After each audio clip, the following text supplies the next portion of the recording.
Hello everyone, and welcome to my General Hospital official channel. I hope everyone is having a wonderful day. Before we begin, please hit the subscribe button and give this video a thumbs up. According to General Hospital spoilers for Tuesday, May 27th, fans should be aware of a preemption notification. On Monday, May 26th, the ABC soap opera is broadcasting an encore episode from November 2024 due to the memorial holiday. After discussing the legalities, it's time to discuss what spectators can anticipate from the show on Tuesday, May 27th. It appears that several characters will have to cope with the fallout from two significant revelations made at the 2025 Nurses' Ball: Michael Corinthos' homecoming and the truth regarding Gio Palmieri's ancestry. First things first. According to GH spoilers, Lois Cerullo will need to explain herself, while Brook Lynn, Chase and Dante Falconeri will also have emotional difficulties. Speaking of, there is a clip in the Tuesday program preview video of a tearful Brook Lynn yelling at her mother and declaring that what Lois done was unacceptable. Words alone won't be enough to mend the enormous rift between this once tense mother and daughter pair. Gio will also be reeling in the interim. In a scene from the JH preview, Gio tells Emma Scorpio Drake not to stop him. She responds that she doesn't want to, and that she only wants to accompany him. Now that his whole life has been upended, will Gio let Emma in or will he erect a wall? In other Gio-related news, it appears like Cody Bell may come to regret pushing Lulu Spencer to investigate the case of Dante and Brook Lynn's long-lost kid. In the May 27th preview, he is seen expressing uncertainty to Lulu about their decision. "Cody, that's too little too late." In another scene, Tracy Quartermaine is shown saying, "Don't take another step," with a very serious expression. She might be speaking to Gio, and if she has discovered that he is her grandchild, she will want to speak with him. However, if this is Drew Quartermaine, he should be on guard. Fans were blown away when Michael interrupted the Nurses' Ball after the last act and was reunited with Wiley Corinthos, despite the fact that they knew it was coming. To the surprise of everyone around him, Wiley ran into his father's arms and exclaimed, "We're going home," before leaving the ball. In the GH teaser for Tuesday's show, Jason Morgan stops Willow Tate Corinthos and Drew as they try to follow Michael in a panic. Jason coldly states, "Following them right now would be a bad idea," in typical Stone Cold fashion. In the meantime, Nina Reeves will turn to Sonny Corinthos for assistance, and in the GH teaser for the May 27th episode, she implores her ex-husband to convince Michael that a compromise is necessary. In other developments, Sasha Corbin's nervousness will be reduced. Will fans witness her and her baby daddy Michael reunite? Finally, during a segment on Tuesday's episode, Kai Taylor and Trina Robinson will become a little heated and intense, but Kai will question whether Trina is cool with it. What will she say? As many characters adjust to the new dynamics in the little town, now that everyone knows Michael's back and that Gio Palmieri is actually a Quartermaine and Corinthos, General Hospital spoilers suggest that things are going to get crazy in Port Charles. The most recent General Hospital spoilers for Monday, May 26th through Friday, May 30th are available on soaps.com. In addition to Lucky and Christina meeting with Alexis, Michael reestablishes his relationship with his family, Dante and Brook Lynn contact Gio, and Nina seeks assistance from Sonny. There will be more turmoil in Port Charles after that. General Hospital spoilers for the week of May 26. Spoilers for Monday, May 26th on General Hospital. The network will rerun the November 26, 2024 episode where Lulu returned to Port Charles because of the Memorial Day holiday. Cody and Lulu GH. Check out these stunning before and after pictures of some of your favorite Melrose Place cast members 26 years after the show's last episode aired. Spoilers for Tuesday, May 27th on General Hospital. Brook Lynn and Dante are dealing with a lot of mixed emotions as a result of Joe's huge disclosure. Lois, who has a lot of explaining to do, is in the center of the developing storm. Nina is hoping that Sonny will support her now that Michael is back in town. And despite Sasha's tense anxiety, someone is able to calm her. As Cody sees the consequences of Lulu's inquiry upend the lives of those he cares about, he can't help but feel sorrow. Spoilers for Wednesday, May 28th, on General Hospital. When Michael returns to Port Charles, his family is there to greet him. When Dante and Brook Lynn reach out to the son they didn't know had been living right in their midst, Would Gio be receptive? Chase needs to talk about something. Maxie is taken under Nina's wing. Spoilers for Thursday, May 29 TH's General Hospital. As Dante confronts her about everything that has transpired and her part in it, Lulu might want to prepare herself. Reunited, Michael and Jason catch up on one another's recent activities. It's time to take Trina and Kai's developing romance to the next level. For Cody, who still feels bad about his role in Lulu's probe, Sasha has some advice. Brook Lynn has a heart-to-heart with her father, Ned. Friday, May 30th, General Hospital spoilers. Even though neither attended the nurses' ball, Liz and Laura will still have a lot to discuss when they next meet. What will Sasha think of the request that her real baby daddy, Michael, is going to make of her? Curtis is undoubtedly apprehensive, particularly now that he has been made aware of Portia. When Alexis meets with Christina and Lucky, who are aware of all she has been attempting to conceal, things could become awkward. What a roller coaster the Nurses' Ball 2025 on General Hospital was. I stated in my column last week that the concert had to deliver, and boy did it. At least in terms of the drama. Let's go over all of this week's events, including those performances. Of all the performances, Joe's rendition of the actor's own song Glow was without a question the best. He has incredible talent, as the characters stated. Keep in mind that they were referring to Giovanni Mazza as well as the persona. I was certain that Joe's secret would be revealed on a hot mic while he was performing on stage in last week's column and previous ones. The way it transpired, though, with Gio hearing Lulu and Lois quarreling and coming clean himself, was fantastic. Joe's agony was heartbreaking as he revealed his parents to the public and believed that Dante and Brook Lynn had never desired him. Join the numerous daytime Emmy-winning performances that have sprung from this plotline with this one. The tension was maintained by having Gio, Brook Lynn, and Lois disappear following Joe's disclosure in Friday's episode as Sunny, Ned, Olivia, and Dante attempted to process what had just transpired. Yes, we needed answers, but the realism was enhanced by the fact that they weren't given right away. It was a lovely little scene when Carly warned Lulu that the train she started was heading down the tracks to flatten her, and stopped her from fleeing after Dante and the others. Lucy's insistence that the performance must continue was one thing that annoyed me. After Gio broke his violin on stage, the crowd gradually made their way back to their seats, and everyone continued to see Joss and Trina perform. What? We should be grateful that Lucy wasn't seen in her underpants once more. I hope everyone reserves enough venom for Lulu once they're done shredding Lois to pieces, because next week's fallout is going to be epic. In addition to having his entire world upended by the revelation of his biological parents, poor Gio believes they have been deceiving him all of his life and never wanted him. It will be interesting to observe which family members Gio goes to and who he rejects, because this won't be a simple, quick cure. Daddy, welcome home. It was completely nonsensical for Drew and Nina to present the Nurses' Ball red carpet. I genuinely believe that the only reason Drew was on the carpet was so someone could shoot him before the ball ended, given the shots he was shooting at the guests and the way they were shooting back at him. Unfortunately, that didn't happen. By the end, though, a lot of viewers were happy that Willow and Drew had been put in their proper roles.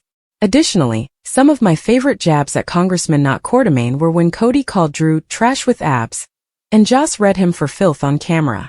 I wasn't prepared for Drew to fabricate evidence that Tracy had given him ketamine, and then have her arrested on the red carpet. Both astonishment and disappointment were experienced in equal measure. How can Drew deny us the opportunity to see Tracy's performance at the ball? Given that he was speaking all the time, Drew and Willow's strategy of compromising with Carly in order to avoid a custody hearing was pitiful. It was eerie and cultish when Carly asked Willow if she could talk, and Drew's declaration that they are one only served to highlight how far she has fallen, as she now allows Drew to speak for her. It was obvious that the new Michael was on the way when we witnessed a man taking a private aircraft home and seeing Willow swoon over Drew on the red carpet. Nevertheless, it didn't lessen the surprise or emotion at the conclusion of the week, when Wiley rushed into his father's arms, and Michael made an appearance during the kids' number and the ball's last act. The expression, OSH*T. I can't wait to see how everything that has happened since he's been in Germany has impacted Michael. The expressions on Drew and Willow's faces at that precise time were everything, as was Michael telling his kid, "Let's go home." Even though I adore Nina, I'm rooting for Carly and Michael to have a crush on Willow and Drew this time. Evaluation of the performances, and concluding remarks. As I mentioned before, Gio was the most impressive performer. Nevertheless, I will always have a particular place in my heart for Madonna's Holiday. So the Nurse's opening number was just a lot of fun. It was a lot of fun to watch Chase and the boys perform ABC's Look of Love, and it got me thinking about if this year's event would have an 80s theme. It was entertaining to watch Spinelli and the women perform. These boots were made for walking. But I can't help but wonder what may have happened if Tracy had been the vocalist. I might have been more thrilled with Whitey's performance if I had known who she was. It was good. Not that it wasn't. I simply have no idea who she is. I must take a seat. It's obvious that I'm experiencing a nostalgic moment at the moment. Although Trina and Joss gave a wonderful performance, it wasn't the best in the program, despite what Kai and her family claimed. It was really cute how the children ended with, "I'll be there." Although I didn't anticipate enjoying it, I did, especially since it made Michael's comeback and that thrilling Friday cliffhanger possible. Other thoughts. I was disappointed to see Nina and Carly's collaboration come to an end, but wow, they did it spectacularly. It was quite a fight. I'm so happy that Alexis finally admitted to Christina that she realized what she was doing, that this was essentially her worst mistake to date, and that she may get them all arrested for it. Hopefully, Christina will stop talking and follow Alexis' instructions moving forward. Britt and Brad's previous binge-watching of the Nurse's Ball was nicely referenced by Elizabeth and Lucas's home viewing of the event. With the comments, Liz even became a touch sarcastic, making jokes about how out of tune the youngsters would be and wondering if Tracy had been tasered during her arrest. This year's ball was missed by Liz and Maxie, and I anticipate that next week, Maxie will have a lot to say to Brook Lynn and Lulu. As Jason Morgan stepped forward, his massive bulk preventing Drew Kane and Willow Corinthos from moving forward anymore, the tension in the air was thick enough to cut with a knife. His jaw was set in a hard line that allowed no room for debate, and his piercing blue eyes were like ice. But Drew wasn't one to give up quickly. He squared his shoulders and looked directly into Jason's eyes. Willow waited anxiously next to him, her hands clenched together as she looked between the two guys, her pained face showing how worried she was for Michael. Jason stated in a low but firm voice, "You must turn around. You're not concerned about this." Drew shook his head and scoffed. "It really doesn't. My family includes Michael as well. I won't just leave him if he's in difficulty." Willow put a soft hand on Drew's arm, perhaps asking him to remain composed, but her own anxiety was evident on her face. She whispered, "Jason, we just want to make sure Michael's okay. He has already experienced a great deal. If he's involved in something risky." Jason cut in with a tone that left no room for disagreement. "Then I'll handle it. It will only get worse if you two get involved." The sound of quick footsteps reverberated behind them before Drew could shoot back. With her eyes burning and her face flushed with rage, Brook Lynn Quartermain burst into view. "Oh, that's quite wealthy," she yelled, her tone brimming with irony. "Who gets to care about whom is a decision made by Jason Morgan, the great guardian. Here, you don't get to make the decisions." Her shout hardly made Jason cringe, but Willow and Drew looked at each other uneasily. Never one to hold back, Brook Lynn's temper was at its highest right now. Willow started to say, "Brook Lynn," but the fiery blonde interrupted. "No, Willow, this is over." Frustrated, Brook Lynn raised her hands. "I have every right to be here if Michael is in trouble since he is my cousin. And you," she redirected her rage toward Jason, "you have no right to decide who should watch out for him. Not after everything." Jason's face grew serious. "You have no idea what you're getting yourself into." Drew crossed his arms and said, "Then educate us. Because all we see at the moment is your attempt to exclude us. What do you conceal?" There was a tight stillness between them. Drew's resolve to keep Michael safe was just as steadfast as Jason's devotion to Sonny and the Corinthos family. Being in the center, Willow sensed that things were getting out of hand. With a strained voice she stated, "This isn't helping Michael. Nothing will be resolved by us arguing with one another." Brook Lynn laughed bitterly. "Oh, but isn't that what we do best?" She gave Jason another frown. "Fight each other instead of the real problem. You would allow us to assist Michael if you truly cared about him." Jason was becoming impatient. You don't know what you're up against. It's not just a game. When people are unaware of the stakes, they are wounded. Then explain the stakes to us. Drew insisted. Because all I see right now is you acting as like you're the only person capable of handling this. There's more to Michael than simply your responsibilities. If it weren't for the distant sound of a door slamming, the standoff may have gone on forever. They all four turned abruptly in the direction of the sound. Raised in rage, Michael's voice echoed down the deserted street. With her heart racing, Willow muttered, "That's him." She stepped forward without thinking, but Jason's arm sprang out to stop her. "Hold on," he said. Drew became agitated. He ignored the other man's warning growl and pushed past Jason, saying, "We're done waiting." Willow barely paused before following, her maternal instincts taking precedence over her anxiety. With her heels tapping sharply against the pavement, Brook Lynn was already marching forward and didn't need any encouragement. Torn between knowing that the damage was already done and wanting to stop them, Jason clenched his hands. He sighed in frustration and followed, mindful of their surroundings. He would be prepared in case things went wrong. The spectacle in front of them stopped them cold as they turned the corner. With his fists clenched and his whole body exuding rage, Michael was standing toe-to-toe with a shadowy apparition. The towering, broad-shouldered man with the icy grin seems unconcerned by Michael's rage. He was enjoying it, if anything. Willow's hand shot to her mouth as she gasped. "Oh my God!" Drew's blood froze.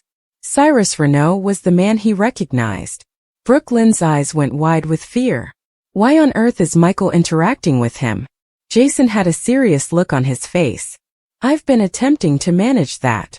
Michael's anger boiled over and he lunged at Cyrus before anyone could respond.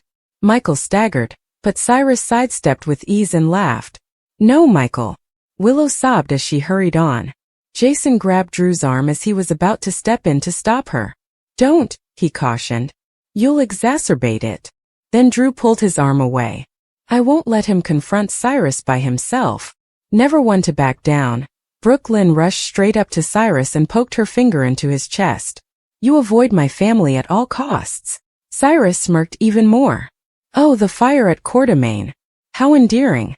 Breathing heavily, Michael glanced between them all, shock replacing fury. "Why are all of you here?" "I'm protecting you from yourself." Brook Lynn lost her temper. Willow's eyes begged as she sought for Michael's hand. "Please, Michael. Let's simply leave." It appeared for a second that he may pay attention. Cyrus then laughed. "Michael, are you running away so quickly? And I thought you had a backbone. It only required that." Michael rekindled his rage and approached Cyrus once more. Jason intervened this time, physically obstructing him. "Enough," he firmly said. "This is over now." His own protective instincts took over, and Drew moved to stand between Cyrus and the others. "You heard him. Get out of here, Cyrus." Cyrus looked at them all with a mocking contempt. How heartwarming. When the cavalry arrives, he looks on. Drew gratefully acknowledges his mother-in-law for her devotion. It means a lot to him, and Willow is overjoyed because Tracy Quartermain's arrest confirms Drew was drugged. It will be much easier to get custody of the children today. In light of Tracy's incarceration, Ned Quartermain confronts Drew, who is with Willow, about framing his mother. After all, Ned knows his mother isn't negligent enough to get caught, therefore she couldn't possibly have been involved. Ned also tries to warn Willow about Drew again, but she stops him. She then adds that Michael refused to meet her when she traveled all the way to Germany to visit him at the clinic. In a cocky tone, she claims that Drew is definitely the admirable person in this situation.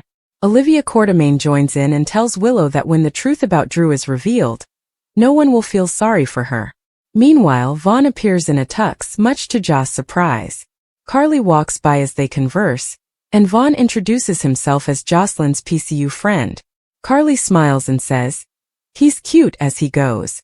Sunny Corinthos has another contact with the ADA, Justine Turner. She notes on him speaking so closely with Anna Devane, to which he responds that they were discussing the two people responsible for the nurses' ball, Robin Scorpio Drake and Stone Cates, as he walks away. Back to Geo. Lucy is desperately searching for him while Anna and Chase prepare for their tango performance. Emma Drakes passes by and offers to go check for her companion. She eventually finds him in the corner, crying and looking quite unhappy.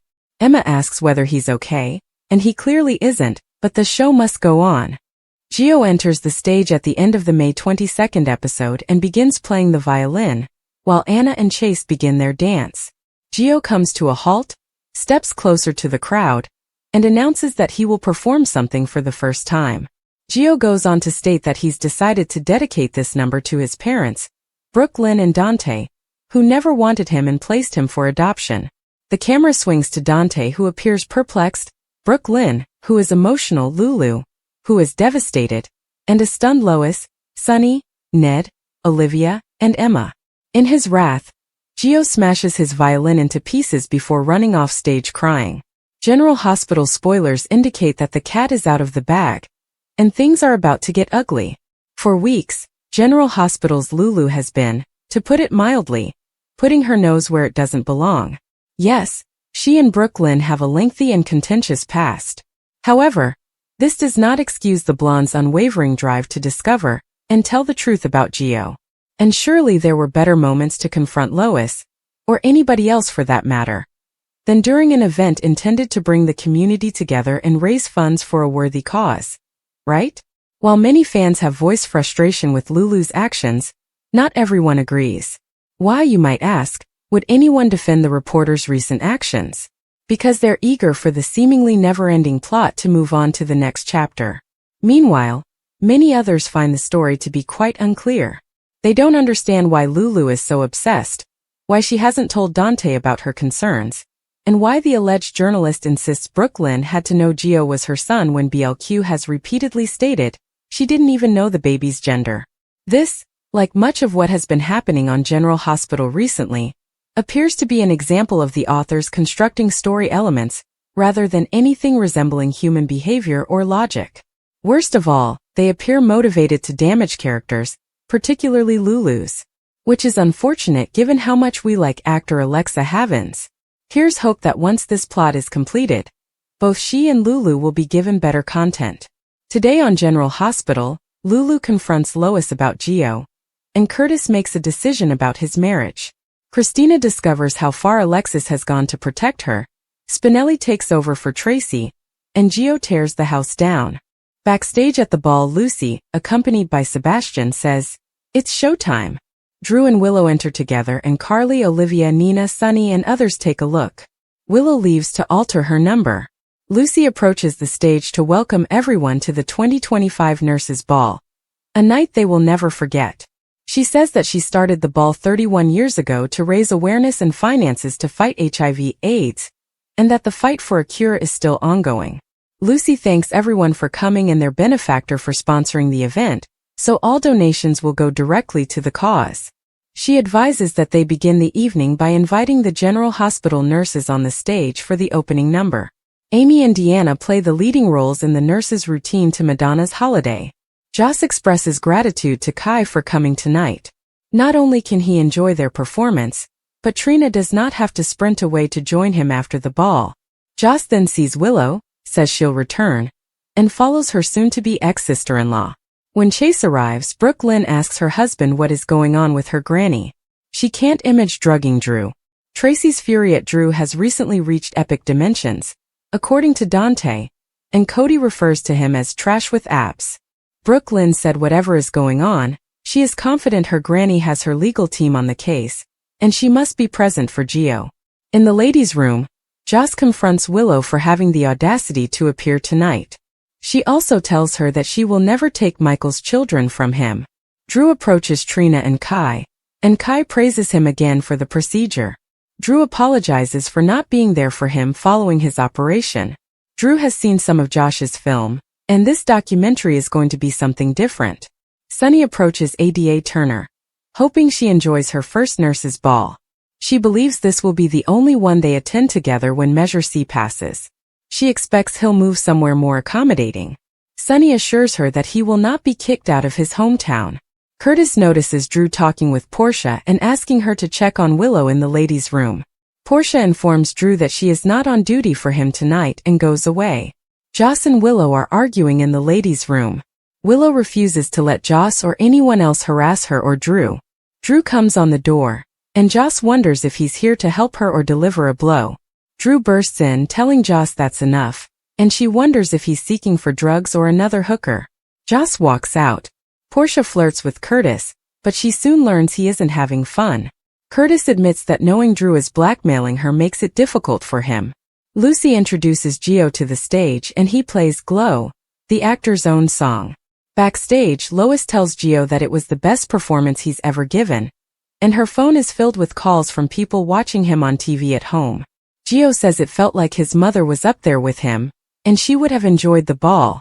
Lulu interrupts to speak with Lois, but Lucy rushes in and says they must clear this area for the magician's water tank, and she wants Lois' assistance. Gio blue chase away at the ballroom, and Brook Lynn hopes Dante's opinion of the young man has changed. Playing like that requires discipline and hard work. Dante believes it was an excellent performance. Lulu speaks with Cody and admits she hasn't been able to get Lois alone. However, the look on her face backstage and while watching Gio play reveals that he is her grandson. Isaiah runs into Jordan and Sidwell. He congratulates her on her new employment and tells Sidwell that it's fantastic to see his blood money put to good use for once. On the patio, Portia admits to Curtis that Drew is blackmailing her. She gives him the entire narrative of Brad, Drew, and Heather's tests. She was in charge until Drew intervened, at which point things became out of control. Curtis demands her tell him everything right now. Curtis can't understand how Portia could put them in this situation after everything they've been through. They survived all of their secrets and lies, and now she's doing it again. Portia claims it was a hospital issue, and when Drew became involved, she was unable to inform him because she knew he would be outraged. He reminds her that, following the Trina secret, she swore not to keep secrets. This might mean the end of her profession, a prison sentence, and the destruction of their family. It may ruin everything. Olivia and Carly hit the stage and present Lucy, Anna, Felicia, and a surprise special guest. More, Rena offers big celebration. The women dance to Spinelli's song, "These boots were made for walking." Curtis inquires as to what Drew has asked of Portia. She informs him that he asked her to persuade Curtis to use Aurora to spread nice news about him. Curtis is enraged that she left him and their family defenseless. She tears, saying she was trying to protect them. He claims she did not defend their marriage. Instead, she ruined it. He expresses that a marriage built on lies and secrets is not a marriage. He goes away, but she stops him, stating he can't abandon their marriage. Backstage, Lois compliments Spinelli on his performance as well as the ladies. Spinelli runs out to grab a drink, and Lucy thanks Anna for the suggestion to utilize Spinelli, which saved the nurse's ball. The other females scurry away, leaving Lois to clean up. Lulu enters and tugs Lois away, insisting they speak now. In the ballroom, Brook Lynn assures Gio that he is a star before turning to Dante. Dante stands there, unsure what to say. In a dressing room, Lulu informs Lois that Joe's mother truly passed on her musical genes to him. Lois claims she did, but Gio did the work, and Sonny assisted with his education. She says she needs to get back to the ball and mentions that Dante is waiting for Lulu. Lulu describes Dante as a lovely man, but he's more than that. She refers to Dante, Gio, and Brook Lynn as family. Lois asks what she wants. Lulu seeks the truth. She knows Camilla cut her tour short, but she did not give birth to a son in Los Angeles. Brook Lynn, on the other hand, did have a son who is named Gio. At Alexa's house, she tells Christina that she knows she attempted to kill Ava. It can't be undone, therefore they have to conceal it. Christina claims she covered everything up, and only Lucky knows. Did he tell her? Alexis claims she spoke with Lucky, but only after she learned the truth. Christina maintains she didn't plan to hurt Rick or Liz, and she was attempting to cut Ava's brake lines. Alexis says it doesn't matter. She may have injured or killed two individuals. Christina maintains she tried to stop it and even attempted to phone Ava, but she did not answer. Alexis believes this is a good thing because it adds to the case against her. She cautions Christina that they know exactly what she did and can prove it. Christina wonders who they are. Alexis yells at Ava and Rick. She informs her that Ava has a video of her wielding wire cutters, and they have the automobile, which has not been wrecked. If the police find the automobile, they will see that the brake lines have been cut. Christina wonders why they didn't go to the police. Alexis informs her. Because they are blackmailing me.